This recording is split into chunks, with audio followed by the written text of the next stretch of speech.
많은 분들이 한 푼 두 푼 모은 자금들 투자하시죠. 주식 투자 많이 하셨는데 동학개미, 서학개미 이런 말들 나왔고 지난 한 2, 3년간 굉장히 화랑장이었습니다. 하지만 최근 주식시장 하락세 개인 투자자들 역시 부진한 성적표 받아들 수밖에 없는데요.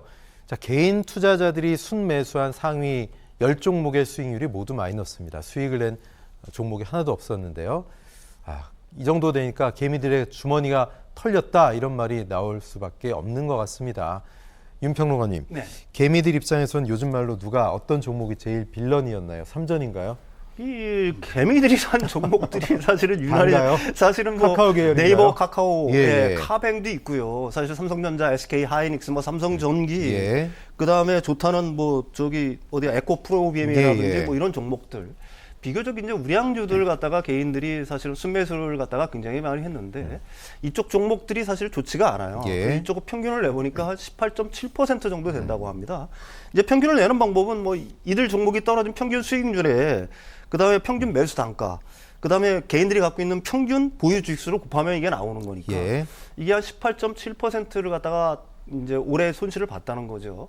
근데 기관들 같은 경우도 뭐 올해 별 재미를 못 봤어요. 한 7% 정도 하락을 했는데 유일하게 이제 이익을 봤다라고 하는 외국인들이죠.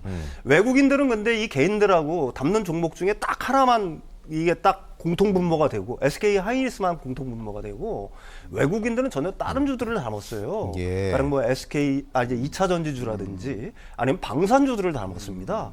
그런 측면에서 이제 포트폴리오가 개인하고는 약간 좀 차이가 있는 거죠. 뭐 올해 어쨌든 그 개인들 같은 경우에는 굉장히 큰 고생을 하셨을 줄 압니다. 예. 그래도 개인들은 뭐 물려도 삼성전자에 물리면 그렇게 불안하진 않다 이런 말들 하시잖아요. 언젠간 올라가겠죠. 예, 맞습니다. 뭐 우리나라의 우량주들 같은 경우는 이제 언젠가는 올라가겠죠. 뭐 네. 사실 삼성전자뿐만이 아니라 네이버라든지 카카오 같은 경우도 올라가긴 올라갈 것 같습니다. 근데 이게 사실은 평균 어떻게 보게 되면 손실이지. 예. 사실 뭐 네이버라든지 카카오라든지 카뱅이라든지 어떤 분들 같은 경우는 한 40-50% 이렇게 내린 분들도 있으니까 예. 사실 그게 본전까지 가려고 그러면은 생각보다 좀 긴 시간이 필요하다는 건 그게 한 가지 좀 어려운 점이겠죠. 일단 좋은 주식을 공부하고 사셨으면 좀 버티셔야 되지 않을까 싶습니다. 당분간은요. 반도체가 화랑이었다고 하죠. 반도체 슈퍼사이클 얘기가 나오면서 이게 돈이 된다. 이런 전망에 지금 말씀 나온 삼성전자, SK 하이닉스 이런 반도체주 개미들도 많이 담았습니다. 그런데 반도체 시장의 풍향계로 불리는 미국 마이크론 테크놀로지의 실적 발표가 이제 곧 있습니다. 이게 왜 풍향계인지 또 어떻게 전망이 되는지 최 원장님 어떻습니까? 앞으로 이제 이 반도체란 부분은 미래 소비까지도 측정이 되고 그 안에 재고가 얼마큼 있으면 앞으로 또 전 세계의 수요에 대한 뭐 가전이라든가 여러 반도체가 들어간 물건들에 대한 수요까지도 예측이 돼서 나오는데 경기 선행주 그래서 그렇죠, 그런 말이 나오죠. 아니죠. 그러니까 이제 마이크로 테크놀로지가 지금 뭐 실적이 나쁘다 그러면 사실 재고도 좀 많다고 뭐 얘기가 있고요. 이렇다면 향후 3개월 정도는 굉장히 소비 침체에 따른 경기 뭐 우려까지도 지금 나오고 있는 부분들이 있어서 모두 긴장하고 있습니다만 뭐 앵커께서 지적하신 대로 삼성전자나 SK 하이닉스는 우리 뭐 증권계 하는 말로서 방망이 길게 잡고 치는 데지 이렇게 짧게 잡고 단타 치는 데는 아니거든요. 그래서 현재 저보고 그러면 뭐 돈 100만 원을 주고 삼성전자 살라 그러면은 사지는 않습니다.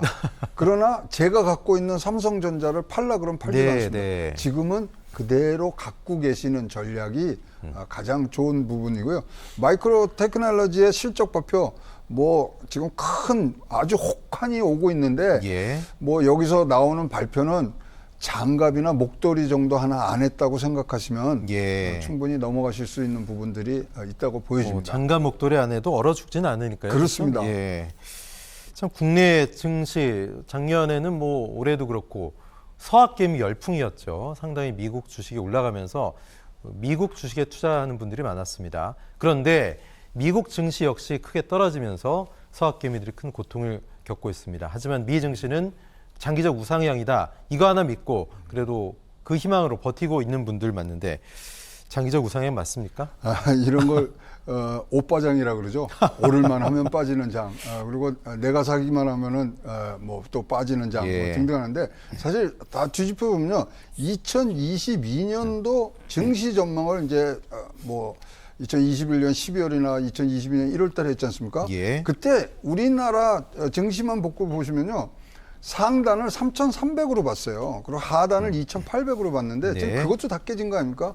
뭐 저도 지금 반성하고 있습니다만은 올해 연초에 3,500 간다고 뭐 열심히 제가 주장하고 있는 게 틀린 거거든요. 예. 그만큼 우리가 몰랐던 러시아 전쟁, 그다음에 뭐 금리의 뭐 아주 급격한 인상 이런 것들이 여럿이 있는데 결국은 미국 증시에 가서 수익률을 낼 수 있던 것은요. 예. 그나마 미국 증시는 유통량이 그래도 다른 나라보다는 적어지는 분야가 굉장히 폭이 작았습니다. 물량이 워낙 많으니까요. 예, 그죠? 그런데 우리나라는요, 물량이 조금만 빠지더라도 확 지수에 영향을 미쳤던 부분들이 있어서 예. 그러다 보니까 서학개미들이 실적만 보고 투자하는 미국장에서 그나마 수익을 지금 뭐 지켰습니다만은 또 특히 또 이제 서학개미들의 뭐 올해 수익 중에 하나는 또 환차익이 그렇죠. 예, 많았던 부분들로 하는데 자 달러 강세 계속 될 거냐는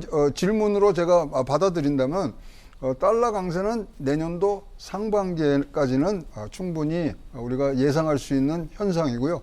그 이후로는 미국 자체 내에서도 달러 강세에서 달러 중립으로 갈 수 있는 예. 그런 조치들을 지금 생각하고 있다고 보고 있습니다. 예, 최 원장님 달러 강세 당분간은 좀 이어지다가 중립 간다 말씀하셨는데 이 서학개미들이 일단 미 주식이 많이 빠졌어도 그거를 좀 상쇄할 수 있는 게 한 1,100원대에 있었던 환율이 1,400원이 넘어가면서 그나마 환차익으로 좀 상쇄가 됐었죠. 하지만 최근에 1,300원대로 환율이 다시 빠지고 있습니다. 그럼에도 불구하고 여전히 개인 투자자들은 환율 상승에 소위 베팅을 하고 있습니다. 윤 평론가님은 어떻게 보세요, 환율 추이? 요즘 개인들이 그 달러 상승에 베팅을 굉장히 많이 하고 있는 예. 거예요. 달러 선물 갖다가 굉장히 많이 매수를 하고 있는데 ETF들이죠. 사실 이게 좀 조심해야 될 측면들이 몇 개가 있습니다. 왜 그러냐면 일단 개인들이 달러 강세를 예측하는 이유는 내년에 이제 경기 둔화나 침체 현상이 굉장히 깊어질 거다. 네. 그럼 세계가 글로벌 위기가 좀 진행이 되면 항상 달러 강세 현상이 나타났으니까, 그러니까 달러 강세 현상이 내년에 나타날 거라는 어떤 기대감 때문에 이걸 굉장히 많이 사는데, 이게 뭐 저는 이렇게 좀 단기적으로는 이렇게 생각을 해요. 사실 달러의 어떤 가치를 갖다가 그 정하는 것은 다른 상대 통화들, 다른 예. 상대 주요 통화들의 얼마나 달러에 대해서 강세냐 약세냐에 의해서 결정이 되는 거거든요. 네.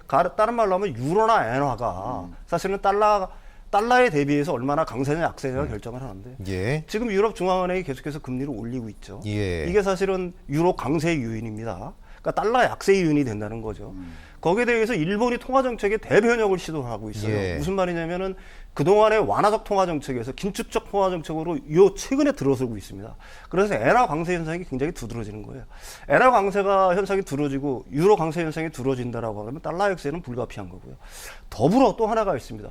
중국이 어차피 이제 제로 코로나 정책을 접고 위드 코로나 정책으로 서서히 움직이지 않습니까? 네. 그러니까 중국이 개방이 된다면 위안화의 어느 정도의 강세 요인이 될 수가 있는 거예요. 이런 주요 3대 통화들이 달러 대비 강세 어떤 영향들이 그 기조들이 굉장히 짙어지고 있기 때문에 사실은 생각보다 달러 강세 현상은 그렇게 급하게 만약에 나타나지는 않을 거다. 예. 그거보다는 제가 보기에는 내년 1분기까지는 달러 역생이 오히려 지금보다 약간 좀 심화될 가능성이 있다는 점을 갖다가 좀 염두에 두셨으면 좋겠습니다. 그렇군요. 예. 달러가 그렇고 오늘 오후에 전해진 뭐 속보에 따르면 일본 중앙은행에서 이제 좀 긴축 정책을 시행할 것이다. 이것 때문에 네. 지금 전체적으로 주식시장, 글로벌 시장이 좀 흔들리는 그런 모습을 보이고 있습니다.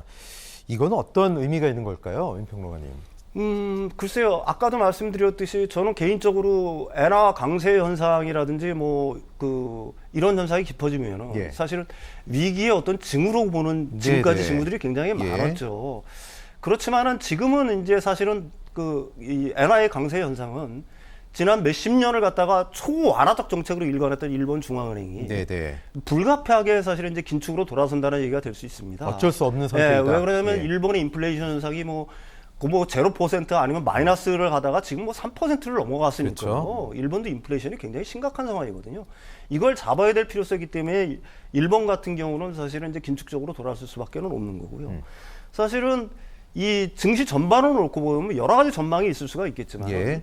내년에 이제 사실은 경기 침체, 특히 미국의 경기 침체는 제가 생각하기는 불가피하다고 보는 거고요.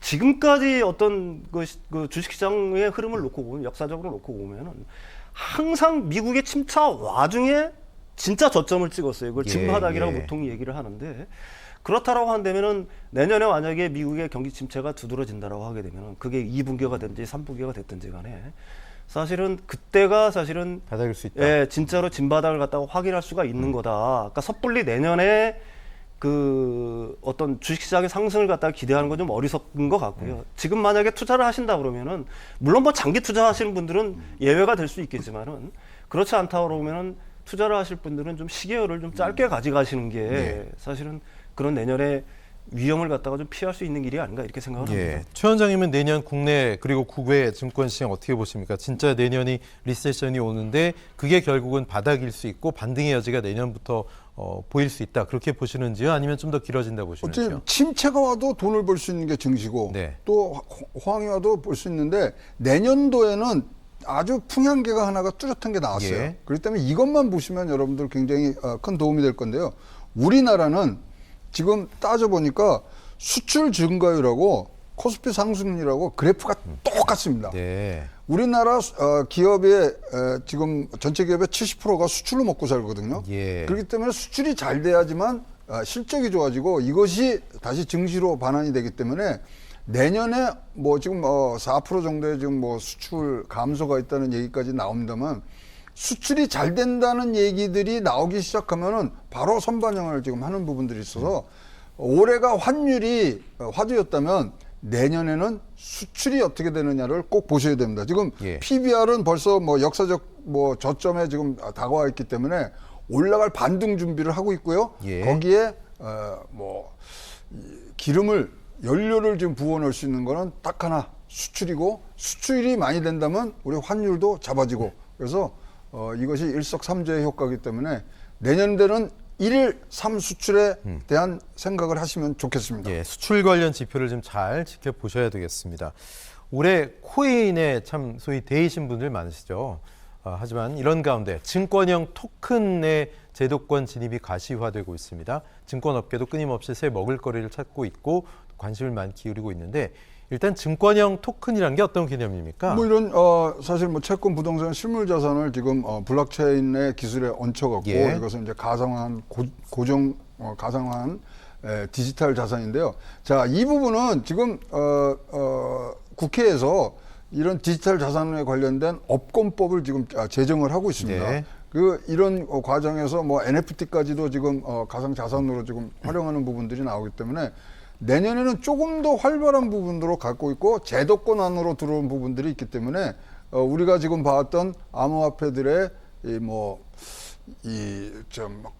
진짜 뭐 망했다 성장했다 너무나 큰 폭으로 변하는 부분들을 시킬 수 있는 부분들이 있기 때문에 새로운 증권형 토큰 저는 부동산 리츠 이후에 굉장히 유망한 자산의 어떤 형태로 여러분들이 투자 대상이 되어도 좋은 그런 상황이라고 보여집니다. 예, 블록체인 기술에 기반한 코인 토큰 이런 것들이 사실 굉장히 앞서 나가고 있지만 제도화가 미비되고 법령 정비가 안 되면서 여러 가지 부조화가 오는 경우도 많거든요. 네, 그렇습니다. 이게 사실 활성화가 되려고 한다면요. 일단 제도가 완비가 돼야 되고 그러니까요. 첫 번째 또 두 번째는 거래소 문제가 이게 해결이 돼야 됩니다. 이번에도 그게 심각했잖아요. 네, 이걸 갖다가 가령 뭐 증권 같은 경우에 IPO를 하는 것처럼 이것도 예. 어차피 그런 절차를 거쳐야 되는데 그런 쪽에 어떤 제도 정비라든지 아니면 그걸 갖다가 어디서 거래할 건지 예. 그런 시스템이 완비가 되지 않은 한 사실은 이거는 어떻게 보면 현재까지는 좀 개념형의 어떤 자산이다 뭐 이렇게 보는 게 맞으실 것 같아요. 네, 예. 알겠습니다. 부동산도 주식시장도 참